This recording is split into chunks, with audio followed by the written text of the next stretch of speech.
Puerto Rico, we call ourselves Boricua. We're proud, passionate, and full of life. On our island, adventure finds you. Strangers aren't strangers for long.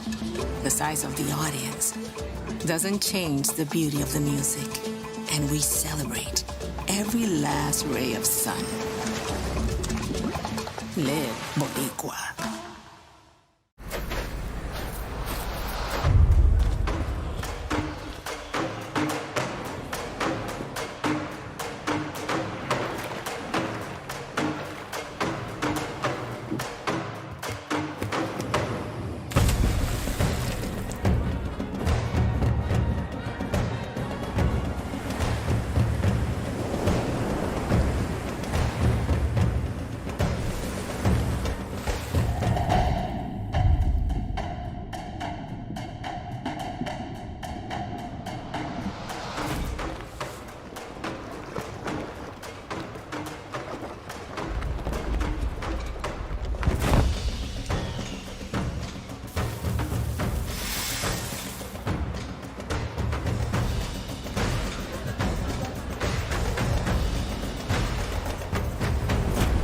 The U.S. Virgin Islands, naturally in rhythm.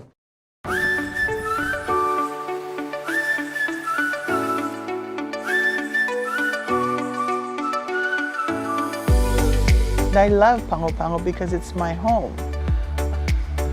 American Samoa is located in the South Pacific, below the equator. It's the furthest and southernmost U.S. territory. As you drive along the coast, all the way through to the Pago Pago Bay, the water, just everything, it's just really, really beautiful to see it. Tutuila and the harbor is like something you can't find anywhere else. The most beautiful natural harbor in the world. You gotta enjoy the ocean. Go snorkeling. See the island from the harbor. And you can see the majestic beauty of being in this beautiful bay. You gotta enjoy the World War II artifacts that we have. It's a short hike up at Blunt's Point. Pu'u is how we traditionally cooked our food. It's like our outside oven. It's right on the ground and then it's covered with hot rocks after the rocks are heated up, and then you put food and it bakes in there. We bake breadfruit, we bake taro, we bake chicken. If you want to experience the umu here in American Samoa, the best place to start is Tisa's Barefoot Bar. They do an excellent job. Sadie's by the Sea and the Goat Cafe is probably the most ideal place for a beautiful view of the bay. Going to the national park in American Samoa is a great experience. One of the most unique things about our national park are the indigenous plants and species that live there. Rainmaker Mountain, as legend tells it, is actually a person. When I grew up, I knew the Rainmaker Mountain as Pioa because that's his name. If you look at the top of the mountain, it looks like a man that's laying down facing up. If a cloud touches Rainmaker Mountain, you can guarantee it'll rain. I like views, the landscapes. It's just so, so beautiful. I think it's breathtaking. I think it's mesmerizing. It just makes me proud to be part of American Samoa.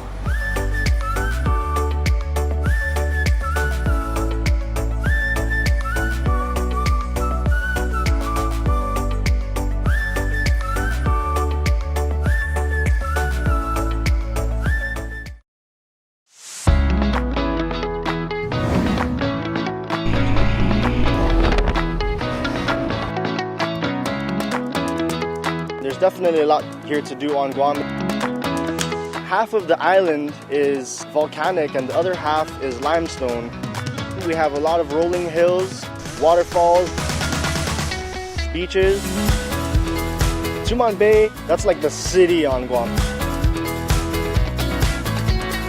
You want to shop, you want to eat, you want to drink, you want to dance, you want to party, you want to swim, snorkel, it's all there.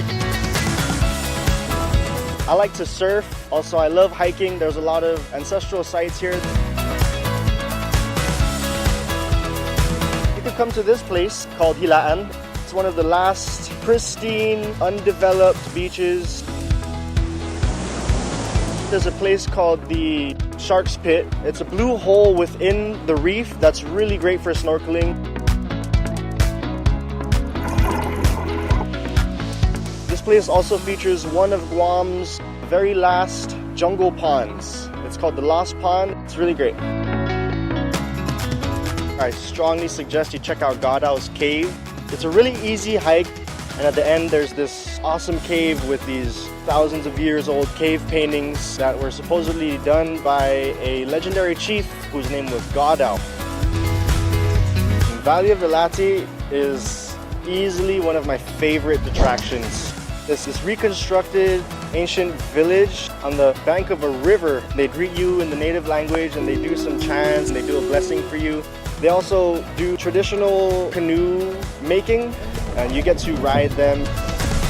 Another great outing is Chamorro Village, which is Guam's night market. They got some fire dancing, they got some chanting. You can get some necklaces, much like what I'm wearing here. Naturally, me being Chamorro, I'm gonna recommend a Chamorro restaurant, Mezcla Chamorro Fusion Bistro. One thing I think you should definitely try is the deep fried parrotfish. Also finadeni and dinansi, a sauce to give it a little extra kick. You can get caught up with the history here. Throughout Guam's history, different people came and left bits and pieces of their culture here. Eventually, we adapted it all and it became part of life on Guam. It's definitely a cultural mixture that is very unique and can only be found in one place in the world.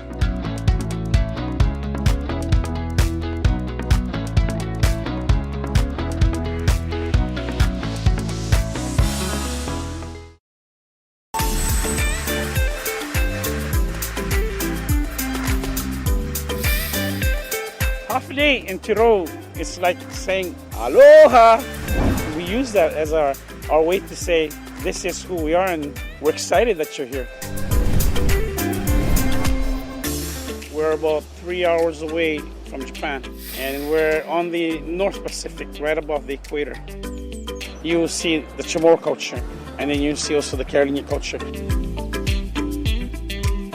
When you get to Saipan, pretty much it is the main capital of the Commonwealth of the Northern Islands.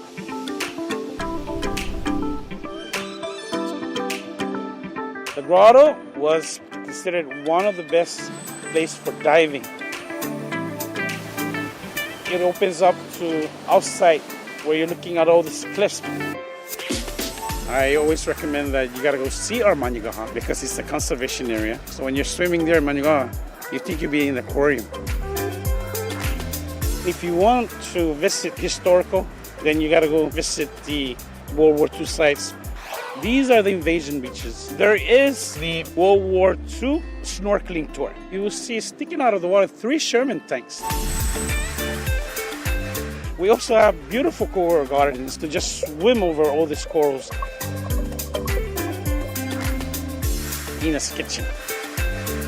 Young Chamorro chef that's fusioning our own local cuisine. One of my favorite there is the titizas with fish. It looks like a taco.